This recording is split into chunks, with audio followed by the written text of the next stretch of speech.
Hello, welcome to the 5th episode of Taste Buds. I'm Sinan. And I'm Ralph. Today we'll be having a barbecue special. We're gonna make homemade hamburgers, mahogany clams, and grilled vegetables. So I'll catch you guys later in the studio.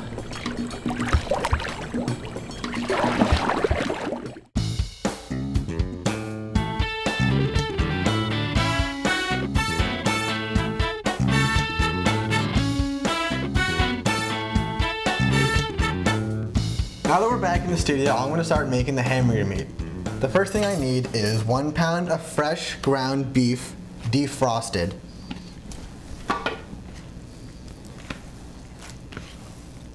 And Ralph's gonna start making the vegetables while I'm mixing up the meat for the first time. So the key with making great peppers on the grill is that you should get rid of all the unnecessary parts of it, and that includes the stem and the seeds inside. The whole process is called coring. So first remove the stem by cutting it, and cut the entire pepper down in half. Simple.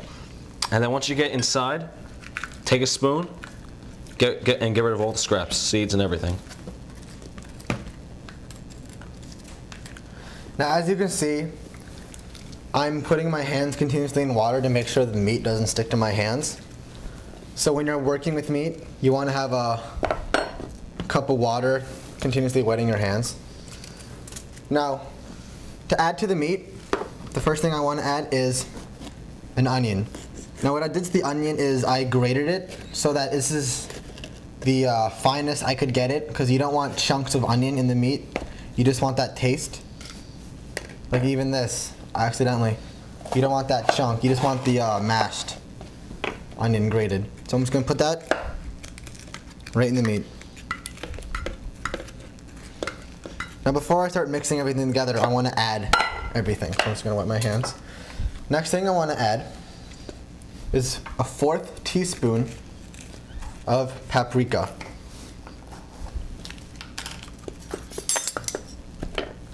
Not too much, 1/4 of a teaspoon.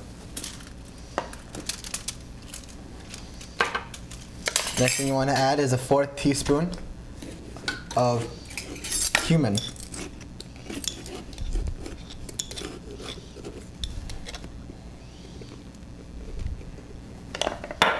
Next, another 1/4 of a teaspoon of salt.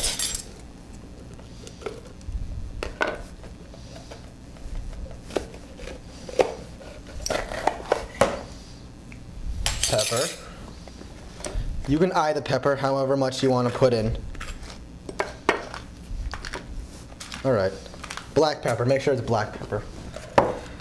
Next thing is 1 tablespoon of breadcrumbs.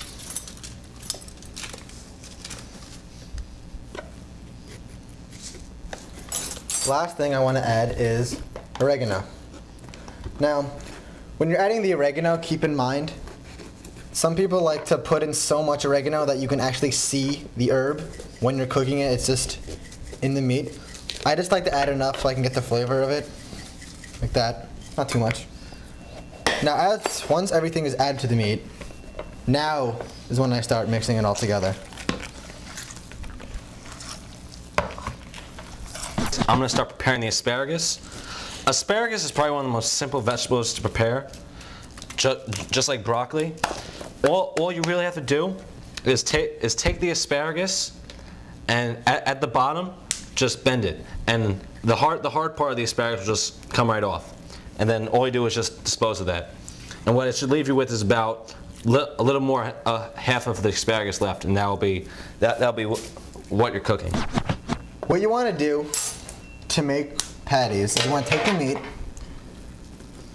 get a clump of meat, and the thing you want to keep in mind is there are a couple ways to make patties. You can make thick patties, which is the ways you just get a lot of meat and you just pat it down so that it ends up being pretty thick.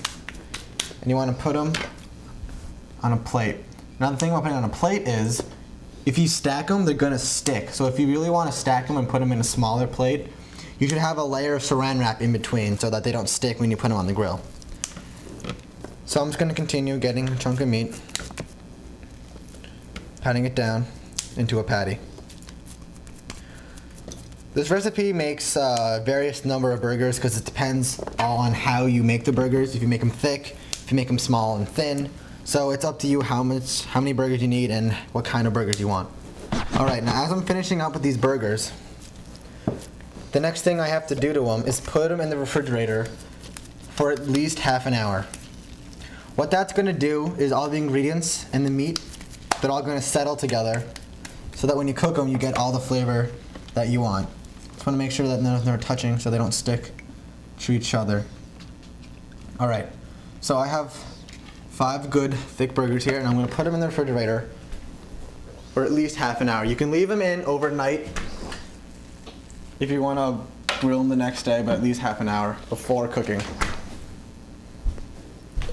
And that's how you make the hamburger meat.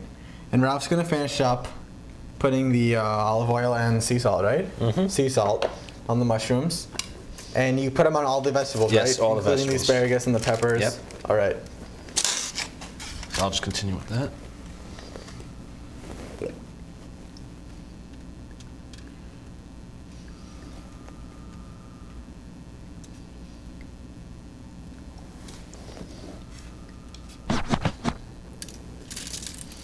And with the peppers, you don't need to flip them over since all the flavor is usually inside the pepper.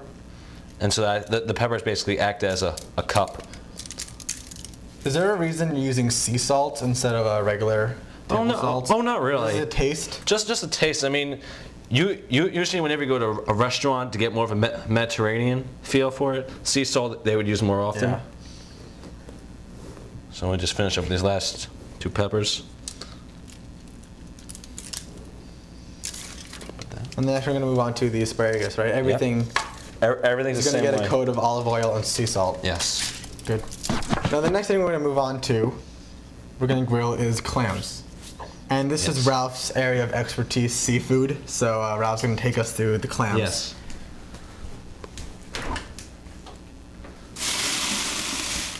So the type of clams I'm using are mahogany clams. They're very easy to prepare. All it really takes is just washing them. So these are fresh mahogany clams. Raw clams. Straight from the supermarket. Just get them right from the supermarket. So I'm going to cook about 15 of these.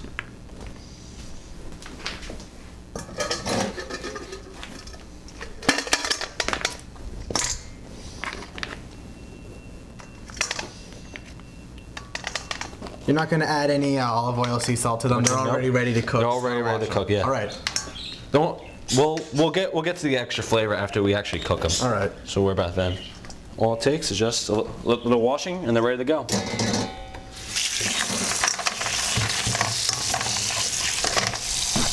Once the patties have finished chilling in the fridge, we're going to move on to the grill. Yeah. That's when the fun is. So let's move on out. All right, let's go. So now that we're at the grill, we're going to actually start cooking the meat, the clams, and all the vegetables.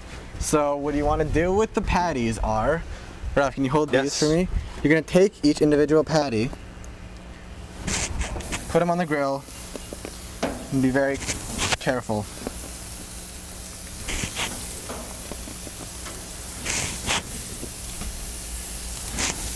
All right.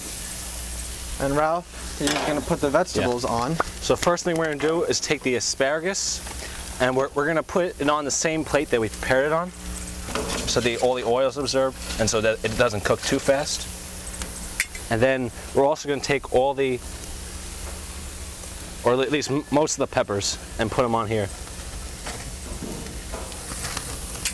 And what you want to do is you're not putting the asparagus on the grill, you're putting them on a container and then putting that on the grill, right? So you don't want to put these asparagus directly on the grill. And also we're going to put the mushrooms on the top so that they don't cook too fast either. Now what's happening to the burgers is they're starting to stick a little bit, so I'm going to flip them now, just so to avoid some more sticking.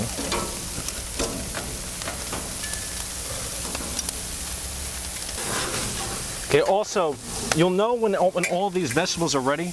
When we started, the peppers were hard, the portobello mushrooms were hard, and also the asparagus were hard. So what you're going to do, you're going to take a utensil, fork of some sorts, and once it gets really